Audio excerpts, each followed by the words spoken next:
It was a question asked 1,000 times before. And yet, this time the room fell silent.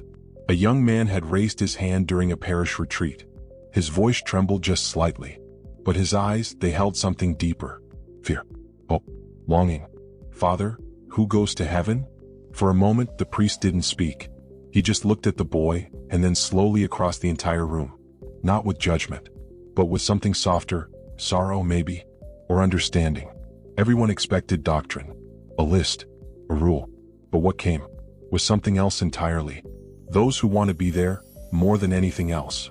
He paused, let the words settle, and then continued, not as a theologian, but as a man who had seen too much. Joy, regret, death. He knew what souls looked like when they were ready, and his answer wasn't just about who gets in. It was about what heaven is really made of. Not perfection, not performance, but desire, surrender, and something even deeper that we'll uncover today. Because maybe the real question isn't who goes to heaven, but rather, who truly wants it with their whole soul? Who goes to heaven? It sounds like a theological question, a topic for debate, for doctrine, for discussion over coffee. But when asked from the soul, it becomes something entirely different. It becomes a cry, a fear that lives deep in the heart of every human being, even the ones who never speak it aloud. Because behind that question there's another, quieter, darker. Will I make it? Am I enough? We live pretending not to think about it.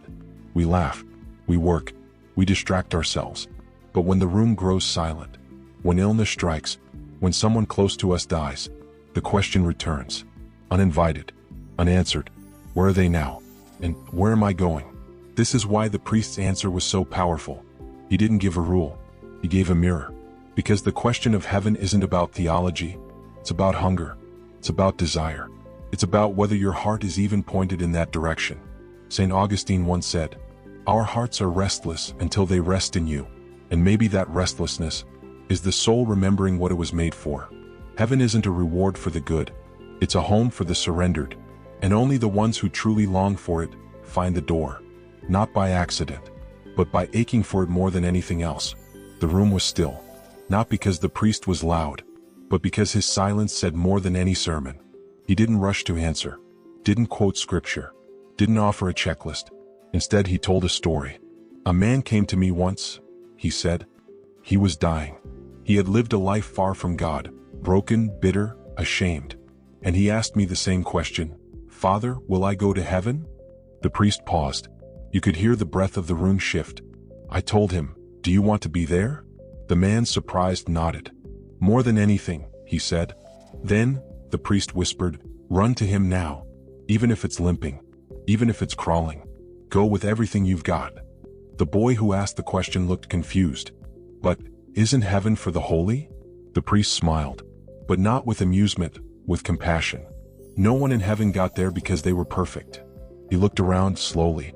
They got there because they fell and got up again, because they failed and still turned back, because they loved even when they were ashamed, because they trusted in mercy more than their own strength.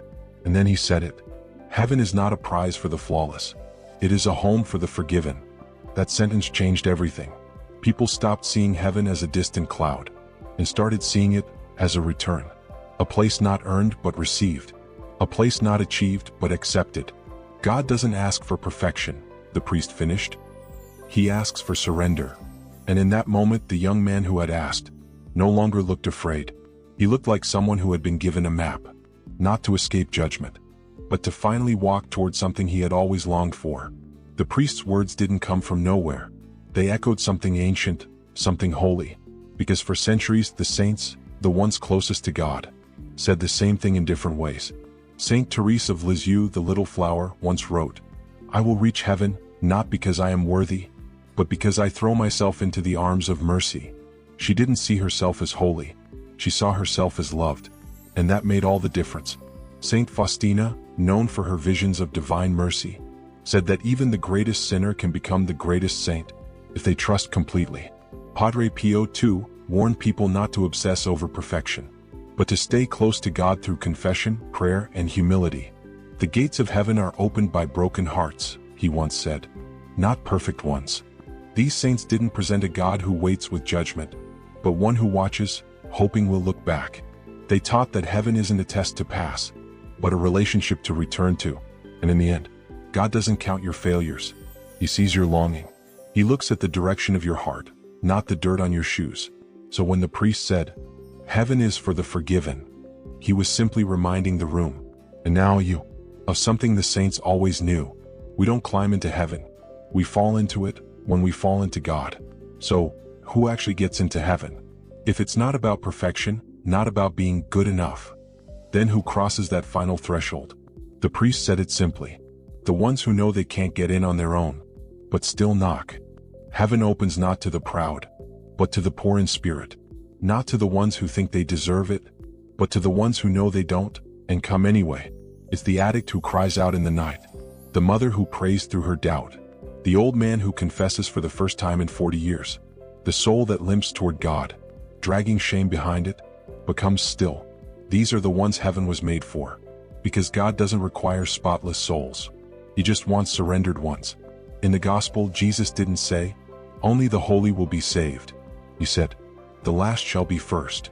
He told the thief on the cross, "Today you will be with me in paradise." A man who had nothing to offer, but a broken yes. That's who gets in. Not the ones who look perfect in church, but the ones who cry out when no one's watching. Heaven is for those who hunger for it, who fall, get up, fall again, but never stop turning toward the light. Because the gates of heaven don't open with effort, they open with trust.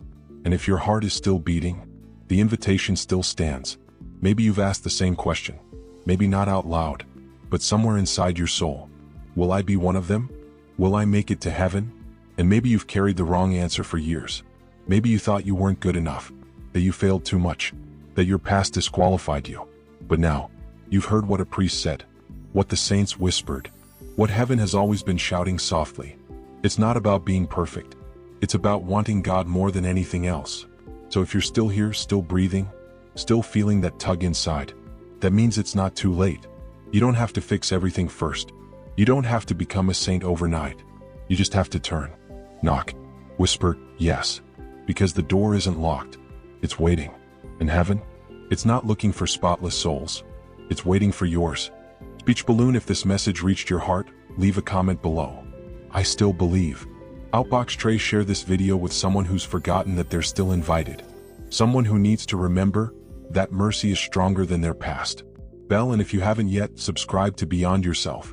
Because here we speak of things the world forgets, and the soul still longs to hear.